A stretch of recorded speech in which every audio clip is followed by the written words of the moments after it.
Page number 1087, જમણી બાજુ વચ્ચે. એ રીતે એ બંનેના સમાન ચિત્તવાળા અને વાસના વગરના થઈ રહેલા ચિત્તની ઉદારતા વડે કેટલાક દિવસો પસાર થતા રાજા પણ કુંભમુનિના જેવો જ શોભવા લાગ્યો. પછી શિખીધ્વજ રાજાને દેવપુત્રના જેવો મનોહર શોભાવાળો જોઈ માનવતી ચુડાલાએ મનમાં વિચાર કર્યો કે આ પતિ સુશોભિત અંગવાળો અને ઉદાર દિલનો છે. આ વનભૂમિઓ બહુ રમણીય છે. આવી સ્થિતિ અનાયાસે પ્રાપ્ત થઈ છે તો એવી કોણ સ્ત્રી હોય કે જે આવા પ્રસંગમાં કામ વડે છેતરાય નહીં?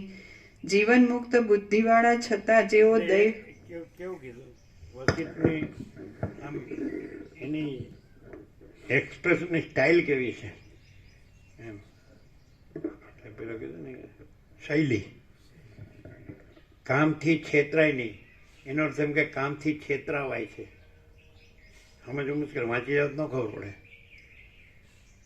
એવી કઈ સ્ત્રી હોય કે જે કામથી છેતરાય નહીં? એટલે શું એનો અર્થ કે કામનો સ્વભાવ જ છેતરાવાપણું. જો તમે વેદાંત બ્રહ્મજ્ઞાન ભણ્યા હોય તો આ ખબર ન પડે. એવી કઈ સ્ત્રી હોય, આવું રમણીય ભગવાન હોય, આવો સુંદર પતિ હોય, એવી કઈ સ્ત્રી હોય કે કામથી છેતરાય નહીં?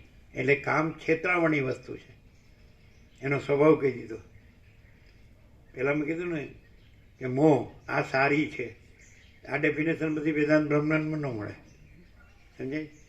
છેતરાય નહીં એટલે તરત ખ્યાલ આવે. ગમે એવું હોય ને એટલે સાયકોલોજીસ્ટ કે સાયકિયાટ્રિસ્ટને ખબર ન હોય.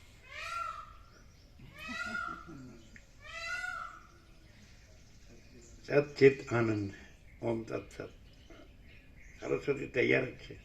અત્યાર સુધી નહોતા, ઝીણું ઝીણું દૂરથી સંભળાતું, પણ આ તો રણકાબંધ આવી ગયા. આ એક એક જે ડેફિનેશન તો સાયકિયાટ્રિસ્ટને એ લોકો શું સાયકોલોજીસ્ટ હોય તો સજેશન આપે.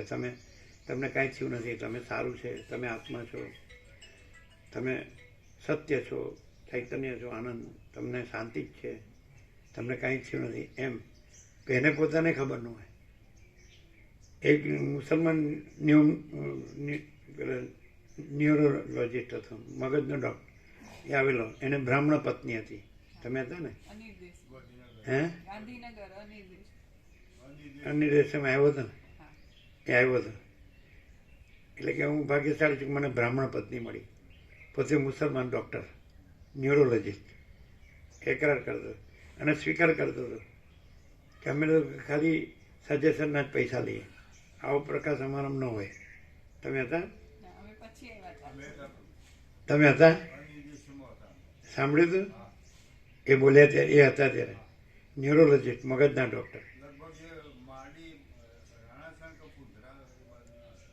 ને એને માળી પણ આવ્યા હતા એ વખતે, સાથે 2 જણ માળી હતા, બ્રાહ્મણ માળી હતા. 2 અવસ્થાવાળા હતા, વૃદ્ધ જ. એ સરળ હતા માળી હતા, બ્રાહ્મણ માળી હતા. ડૉક્ટર કે હું ભાગ્યશાળી છું, મને બ્રાહ્મણ પત્ની મળ્યા એમ. એટલે સરળ હતા ડૉક્ટર, મુસલમાન ડૉક્ટર. ખબર ને? હવે તો કેટલા આવી ગયા, પણ પછી સ્વીકારે એમ, એવું નહીં. એટલે એ આવે તો એની ભાષામાં એની રીતે વાત કરીએ ને આપણે, નૂરે તેજ અલ્લાહ. એટલે એમ કહેતા હતા કે આ બધું આ જે છે ને, એટલે સુભાષ રેડ્ડી આ તો બધું જીનિયસ હોય. This type light never seen એમ. એને કદાપી જોયો નથી, આવો પ્રકાશ કદાપી જોયો નથી. કદાપી શબ્દ દેશવાચક છે કે કાળ? કાળ કદાપી, ક્યારેય, એવું થાય ને. કારણ કે આખી જિંદગી આખા વર્લ્ડનું સંવિધાન અને બધું માણસ, સંવિધાન માણસ જ આવીએ ને એમાં, વર્લ્ડ માણસ આખું જાણ્યું હોય, પણ આ ન આવે એમાં, સિલેબસમાં ના આવે. એટલે સિલેબસ છે ને એ એપિયરન્સમાં જ ચાલે. સાયન્ટિસ્ટ છે અત્યારે, એ ભલે ચંદ્રમાં પહોંચી જાય કે મંગળમાં પહોંચી જાય, પણ એપિયરન્સમાં જ ચાલે. સમજે? યુરી ગાગારની સૌથી પહેલો રશિયાનો વૈજ્ઞાનિક ગયો ચંદ્રમામાં, તો આવ્યા પછી એને ડાયવર્સ કરી દીધો. કારણ કે એને એવી અનુભૂતિ કરી કે હું દેહ નથી. દેહ એટલે દેહનો અનુભવ તમને ક્યારે થાય? તમે પૃથ્વીના ગુરુત્વાકર્ષણમાં હોય, સમજાય કે નહીં, તો ત્યાં આગળ છે એ તમને દેહના વજન બે છે સાયન્સમાં, વેઇટ અને માસ. માસ દળ અને વજન. તો જે વસ્તુ હોય ને એ પોતામાં જે પોતે હોય ને એને દળ કહેવાય, અને ગુરુત્વાકર્ષણ છે ને એને જે આકર્ષે ને એને વજન કહેવાય. તો એ પૃથ્વીના ગુરુત્વાકર્ષણની બહાર નીકળી ગયો એટલે દેહનો સંબંધ એનો છૂટી ગયો, એટલે આવીને એને ડાયવોર્સ લઈ લીધો કે હું દેહ નથી. યુરી ગાગાની આવું સાંભળેલું છે અહીંયા જ. હા, એટલે જ્યારે ખરેખર જો શુદ્ધ તત્વ જ હોય ને તો એનામાં પછી એપિયરન્સ છે જ નહીં, એટલે એનો દેહ દેખાતો હોય ને તો પણ આખું અનંત એપિયરન્સ કાંઈ ન હોય, એનો દેહ તો હું અને અખંડ શુદ્ધ તત્વ જ હોય, અનંત અખંડ આપે ખ્યાલ આવે છે. અને અખંડને પૂર્ણ જે કહેવાય, એટલે એને કાંઈ કરવું ન પડે, પ્રક્રિયા સમજાય. હવે પ્રક્રિયા કરે તોય ન છૂટે, એનું કારણ છે એને આ ખબર ન હોય, આ ચૈતન્યનું વિજ્ઞાન છે, સાયન્સ ઓફ કોન્શિયસનેસ, સમજાય. એટલે એ સહજ પોતે છે ને બસ એટલું જ પોતાથી જ સ્વસમિતિ અને સ્વયં પ્રકાશ, કે સેલ્ફ ઇફોલ્જન, સેલ્ફ લ્યુમિનસ, સમજાય. તો હું સ્વયં પ્રકાશ શુદ્ધ ચૈતન્ય છું, ઇન્ફાઇનાઇટ. તો બસ એના શેના સાપેક્ષ કીધું, એ બધું ગુરુત્વાકર્ષણના સાપેક્ષ કીધું. એમ ધારો કે વિજાતીય આકર્ષણથી ખેંચાતો હોય તો સદાશિવે કીધું કે સ્ત્રી પુરુષના દેહ અતિ નીચે હોવા છતાં ચૈતન્યને ન જાણવાથી પરસ્પરને ભોગમાં પ્રિય લાગે છે એકબીજાને. તો એ ચૈતન્યને ન જાણવાથી અહીંયા શબ્દ આવ્યો. તો ચૈતન્ય કોણ છે? તો કે આ બધું જાણનાર હું જ ચૈતન્ય છું, સ્ત્રી પુરુષના દેહ જાણનાર. તો ત્યાં એ આકર્ષણ નીકળી જાય છે. ચૈતન્યમાં સ્ત્રી પુરુષના દેહ નથી, સાક્ષી ચૈતન્ય, વિટનેસ કોન્શિયસનેસ. આ બધું વેદાંત બ્રહ્માંડ પ્રક્રિયામાં ન આવે. એમ કે નિષ્કામ કર્મ કરો, ચિત્ત શુદ્ધિ કરો, નિષ્કામ ઉપાસના કરો, પછી સાધન ચતુષ્ટય કરો, એટલે થાય જ નહીં. પેલો જોર કર્યા કરે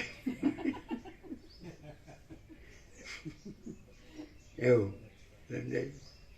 એટલે એનાથી ન થાય. હું કોણ છું? હવે જો એકદમ છેલ્લું કહેવાય ને, લાસ્ટ, હું કોણ છું? તો હું નથી. હુંને જાણનાર અનંત ચૈતન્ય પ્રકાશ છું. That's all.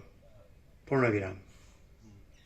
પછી જેમ એ અનંત જે સ્વયં પ્રકાશને સ્વસંવેદ્ય, જે ઇન્ફાઇનાઇટ પ્યોર કોન્શિયસનેસ, અનંત શુદ્ધ ચૈતન્ય પ્રકાશ, તો એમાં પછી જે હું નથી એનું જાણવું નથી, અને જે આખું અનંત એપિયરન્સ નથી એને જાણવું નથી. એટલે સાક્ષી પણ નથી અને હું તુર્યાતીત છું.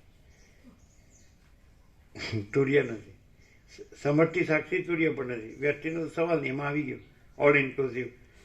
એટલે વ્યષ્ટિ સાક્ષી આત્મા કેવો પણ નથી, સમષ્ટિ સાક્ષી બ્રહ્મ કેવો પણ નથી, અને અમે પોતે જ પરમ ચિદાકાશ, પરમ જ્યોતિ, અખંડ જ્યોતિ છીએ. લ્યો હવે લાવો છો પૃથ્વીનું ગુરુત્વાકર્ષણ. તમે વેદાંત બ્રહ્મજ્ઞાન ભણ્યા કરો ને તો પૃથ્વીનું ગુરુત્વાકર્ષણ જાય જ નહીં. સમજાય? ઉપરથી વધે, બધું વધે. જો હું આ બ્રહ્મજ્ઞાની છું. જો તમે બ્રહ્મને જાણ્યું, મેં શાસ્ત્ર, હું ગુરુમુખી છું. એમ શાસ્ત્ર ગુરુથી બ્રહ્મને જાણ્યું. અહમ બ્રહ્માસ્મિ.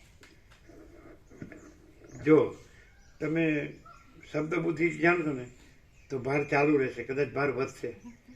અને જે આકાશ, અમે પોતે જ આકાશ જેવો આખો અનંત ચૈતન્ય પ્રકાશ છે છીએ, તેમાં કોઈ ભાર જ નથી. કારણ કે ભાર જેને કહ્યું છે, ભાસને ભાર કહ્યો છે. કાંઈ નથી એવો ભાસ, એપિયરન્સ. એટલે કાંઈ નથી એવો ભાસ, કાંઈ નથી. એટલે કોઈ ભાર કાંઈ નથી.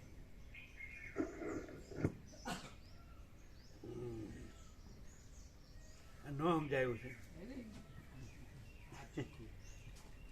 ચોખ્ખું.